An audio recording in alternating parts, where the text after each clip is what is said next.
नमस्कार, मैं हूं विवेक पांडे और आप सभी का छत्तीसगढ़ की बड़ी बहस में बहुत स्वागत है। आज हम बड़ी बहस में आपको दिखाने जा रहे हैं दो नेताओं के एक्सक्लूसिव इंटरव्यू। हमारे ब्यूरो चीफ दीपक विश्वकर्मा ने दरअसल छत्तीसगढ़ की सियासत के दो नाम बृहस्पति सिंह और अमरजीत भगत से बात की। बताया ये जा रहा है कि ये दो नेता जो बयान दे रहे हैं वो कहीं ना कहीं कांग्रेस की जो गाइडलाइन है या जो कांग्रेस की कोर लाइन चलती है उससे इतर है, यानी कि कांग्रेस की कोर लाइन के बयान नहीं है। आप इन दोनों इंटरव्यू को देखिए और खुद समझने की कोशिश कीजिए। सरगुजा संभाग की रीढ़ कहा जाए तो बेमानी नहीं होगी। हमारे साथ रामानुजगंज से पूर्व विधायक बृहस्पति सिंह हैं। अपने बयानों से चर्चा में रहते हैं, अपने काम से भी चर्चा में रहे और लंबी पारी इन्होंने खेली है कांग्रेस की तरफ से। लेकिन ऐसा क्या हो गया कि कांग्रेस ने टिकट नहीं दिया और अब कांग्रेस खुद सत्ता से बेदखल हो गई है। बहुत स्वागत है आपका इंडिया न्यूज़ पे। फिर आप अपने बयानों से चर्चा में आ गए, आखिर हुआ क्या है? देखिए, कांग्रेस के सिपाही होने के नाते तकलीफ तो होता है जब हमारी टीम हारती है। और जिम्मेवार कहा जाए तो 1 साल पहले से ही गतिविधि चालू हो गई थी।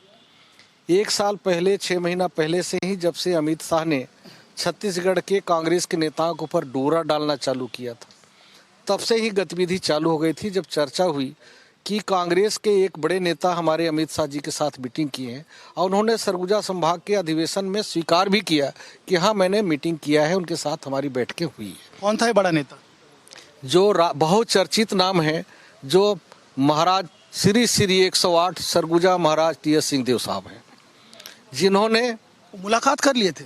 उन्होंने मुलाकात की 5 सितारा होटल में, जिसकी बात उन्होंने खुद अपने बातों से सरगुजा संभाग के एक सम्मेलन में कहा।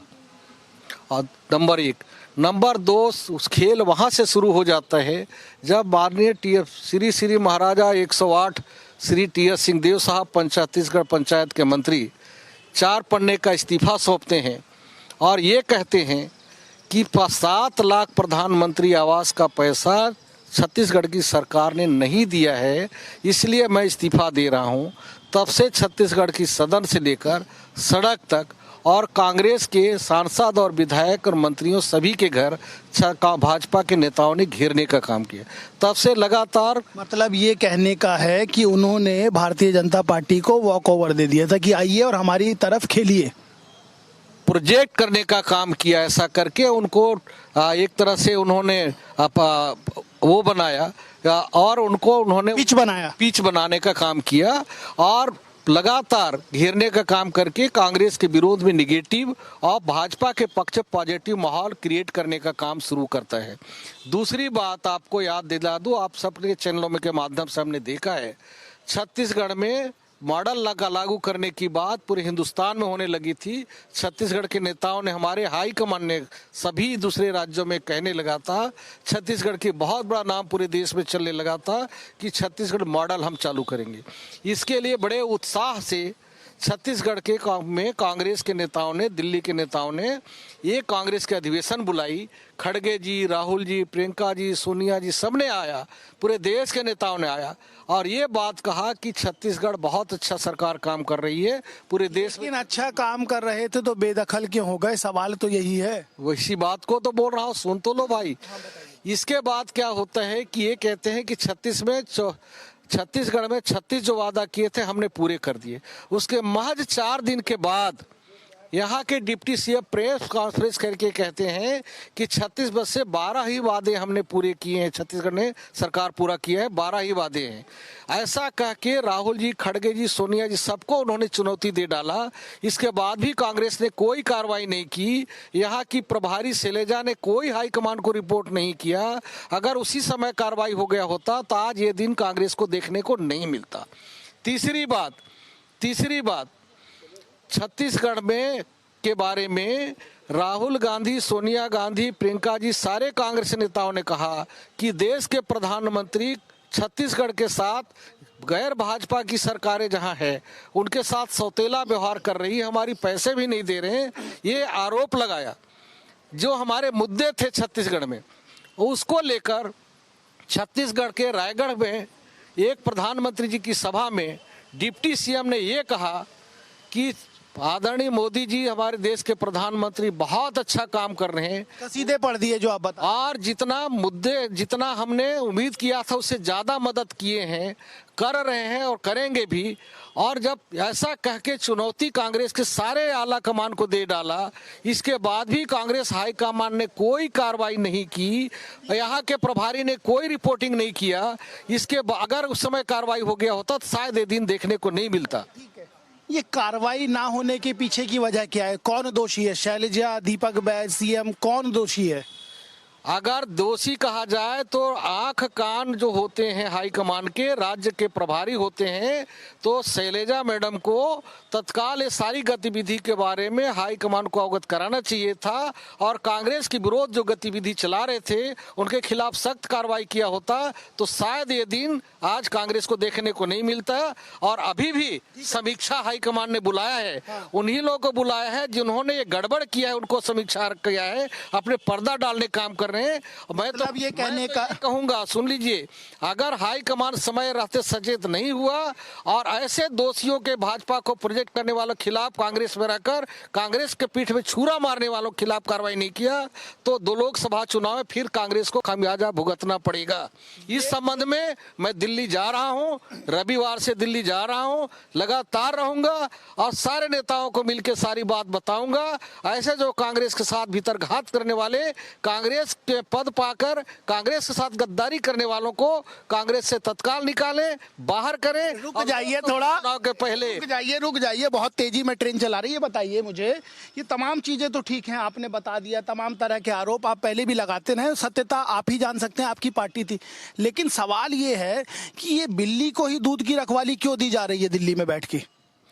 यही तो बताने जा रहा हूं, क्योंकि हाईकमान की आंख कान प्रभारी होते हैं। अब प्रभारी ही बताने वाला अगर गलत बताने लगे तो हाईकमान को सही जानकारी नहीं है, प्रभारी ही खेल कर रहा है। इसलिए प्रभारी को बताया ना। मैं तो देखा कि सरगुजा संभाग में हमारी प्रभारी गई थी तो जैसे कोई फिल्मी शूटिंग नहीं होता है वैसे सरगुजा अमरजीत जी कर रहे थे।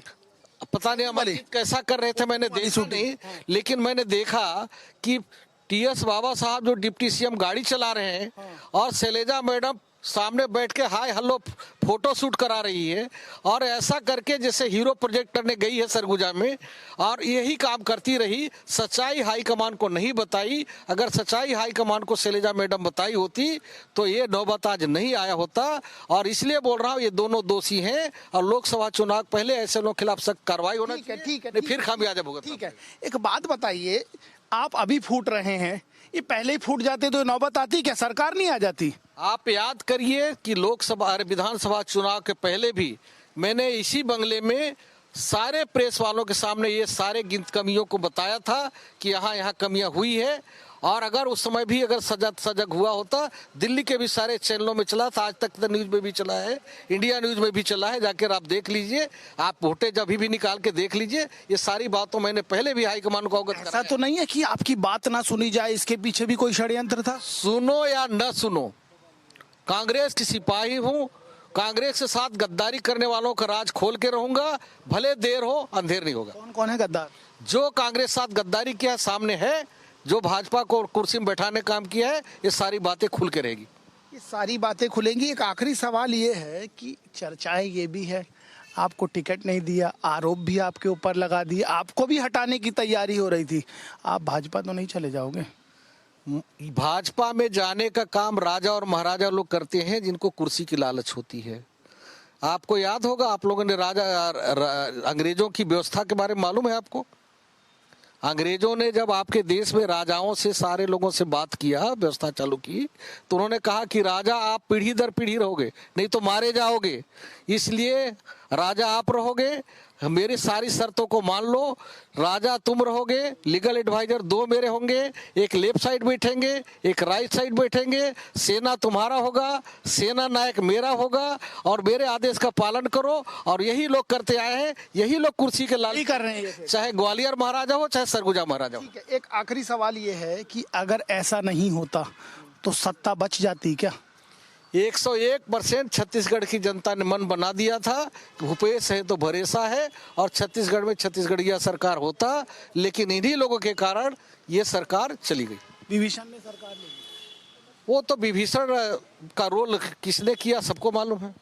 विभीषण का रोल किसने किया ये सबको मालूम है, लेकिन सवाल यही खड़ा होता है जो बृहस्पति आज फट रहे हैं, अगर पहले फट जाते तो शायद ये नौबत नहीं आती। लेकिन अब जिस तरीके से खूंटा गाड़ दिल्ली में बैठने की तैयारी कर रहे हैं, तो एक बात साफ है कि कांग्रेस में आने वाले दिनों में भूचाल और देखने को मिलेगा। इस समय सहयोगी जयप्रकाश साहू के साथ दीपक विश्वकर्मा, इंडिया न्यूज़, रायपुर।